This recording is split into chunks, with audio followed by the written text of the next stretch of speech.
Start with an oval. If you want to be able to draw any face, then you have to learn how to draw a default.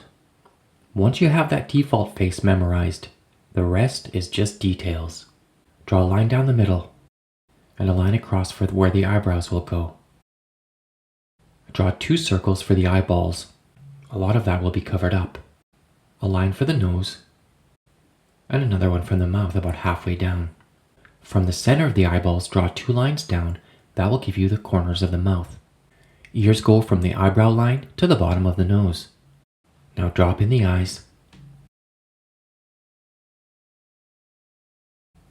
Outline the nose. On older characters, you can draw lines on the temple and the cheekbone. Draw 1 line for the upper lip and 1 below it. A small circle for the chin. That's the default. Now let's use that to create different characters. Sometimes they have masks. You can change the shape of the head for larger characters.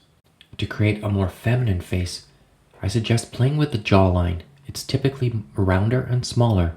There's so many variations on this, and that's the great thing. Experiment by changing the distance between the eyes, the size of the nose, adding facial hair. All of the characters have the same underlying structure. And that's pretty much it. Memorize your default, and after that, it's just a matter of practice and experimentation.